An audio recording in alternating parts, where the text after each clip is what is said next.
Soyez bénis, bien-aimés dans le Seigneur. Bonne et heureuse année.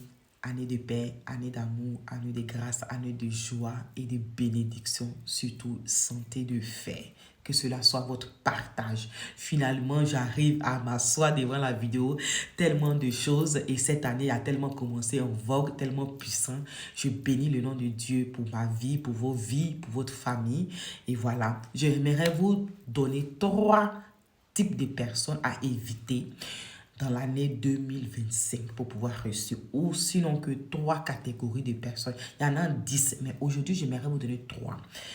Bien avant ça, j'aimerais que nous prenions un temps pour rendre grâce à Dieu de ce que nous a permis de voir cette année 2025. Donc, nous allons partager une prière de louange ou une parole de reconnaissance. Ça serait comme rendre les actions de grâce à Dieu. Et pour cela, nous allons le voir dans Isaïe 63, verset 7. Et à la fin de la vidéo, je vais vous partager les 3 catégories de personnes qu'il faut éviter pour pouvoir réussir son année 2025. C'est parti. Alors, je lis la parole de Dieu. Il dit, « Je rappellerai les actes de bienveillance de l'Éternel et les motifs de le louer. » Amen. Il a tout fait pour nous. Je dirai les nombreux bienfaits dont il a comblé Israël. Dans ce cas-ci, dont il a comblé ta famille, dont il t'a comblé, dont il a comblé ma famille, dont il a comblé ma vie. Amen. Le bien qu'il a fait dans sa détresse et sa grande bonté. Amen. Donc, ici, Ésaïe nous fait comprendre. Ici, Ésaïe est en train de faire une prière de louange, une prière d'action de grâce parce que il reconnaît les bienfaits de l'Éternel et il rappelle les nombreux actes que l'Éternel Dieu a fait dans les vies, afin que cela soit une multiplication encore pour l'année à venir. Donc, dans ce cas-ci, nous l'appliquons à notre vie, nous l'appliquons voilà, en cette année 2025, que nous puissions déjà reconnaître ce que Dieu a fait dans l'année passée et que cette année 2025, il fasse encore le double. Donc, d'abord, c'est d'avoir une attitude de gratitude, de reconnaître que Dieu nous a permis de pouvoir voir cette année 2025 parce que nous ne sommes pas meilleurs que ceux qui sont partis.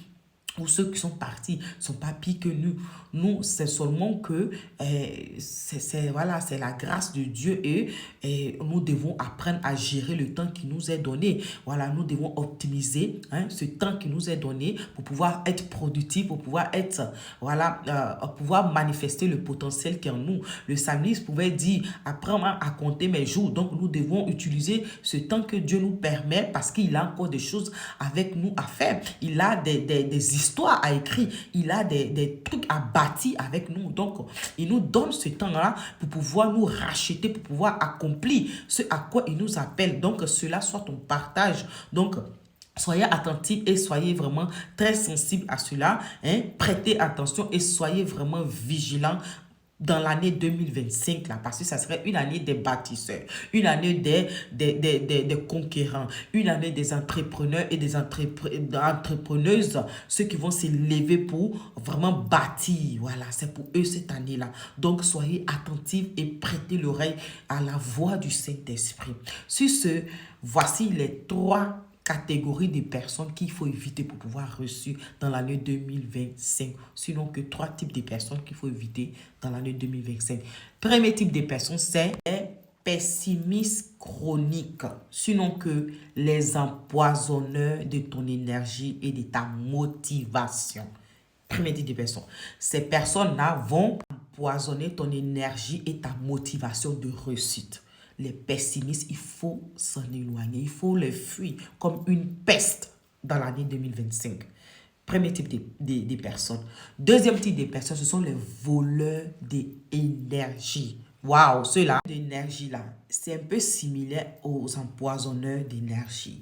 Les voleurs d'énergie sont des personnes qui se lamentent, qui se plaignent de tout et de rien négativement.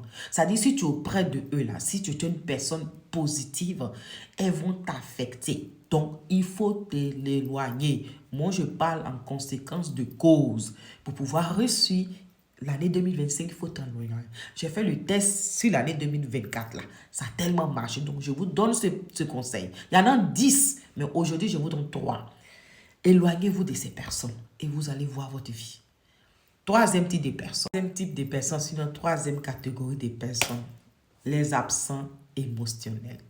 Ceux qui sont jamais présents quand toi, tu as besoin d'eux. Mais ils sont là seulement que pour eux. Mais à toi, ça dit ton besoin, eux, ils sont absents. Ils sont pas, ça dit, ils sont pas là. Ils sont introuvables, ils sont absents émotionnellement. Ils sont pas là. Voilà. Ceux-là, il faut les éloigner, il faut les éviter même. Il faut les éviter. Ceux qui s'approchent de toi seulement que quand eux, ils ont besoin, ils jouent avec tes émotions, ils jouent avec toi, ils jouent avec tes sentiments. Mais quand toi, tu as besoin, ils s'en fichent de toi, tes sentiments, tes émotions. Ils sont pas là pour toi, en fait. Ils sont là pour eux. Ils sont comme un peu les manipulateurs. Mais ça, on le verra dans une autre vidéo. Donc, sur ces 3 catégories de personnes que je viens de citer là, vous devez les fuir catégoriquement si vous voulez voir votre année 2025 avec brillance, avec éclat, avec succès. Ces personnes-là, il faut les fuir. Oui, il faut les fuir. C'est important. Donc, voilà, sur ce, nous avons fini. Dites-moi si vous avez 8 seigneurs de personnes déjà dans votre vie. Ces 3 types de personnes que je viens de citer.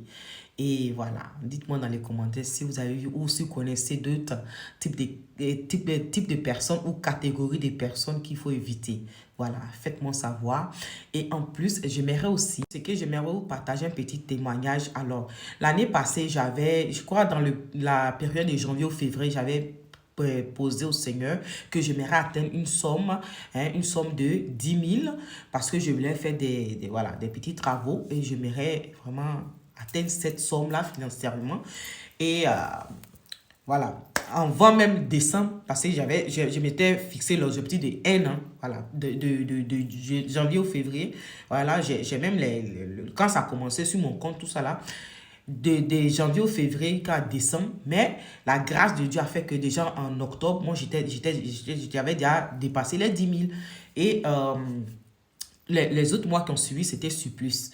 Pourquoi je partage cela? C'est pas parce que je ne viens pas vous partager que j'ai eu 10, mais c'est pas ça que je n'ai jamais vu. Non, c'est pour vous parler de la motivation, du fait que la détermination, si nous voulons quelque chose, nous pouvons l'atteindre. Et si nous ajoutons la foi, cela peut se manifester.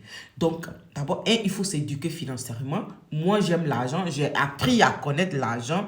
Je me suis déjà désintoxiqué du fait que on avait les fausses croyances sur l'argent. Les gens te font croire que si tu as l'argent, tu n'es pas humide, tu n'es pas humble. Non, non, non, non. L'argent fait du bien, ça fait du bien à ta personne, à ta vie.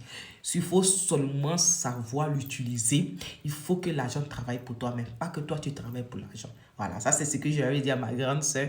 Il faut savoir vraiment comprendre l'énergie de l'argent et sa psychologie. Et donc, c'est ce que moi, je suis en train d'étudier et j'ai appris, j'ai appliqué, j'ai vu que ça fonctionne. Voilà, pour ceux qui sont intéressés, on en parlera peut-être une autre fois. Donc, sur ça, le seul témoignage que je vais vous donner, c'est la détermination et la foi. Si vous voulez quelque chose, levez-vous, battez-vous, vous allez atteindre. Si Dieu est avec vous, cette chose va réussir et vous allez avoir plus que ça. Voilà, donc c'était tout. Soyez bénis et bye bye. Ciao!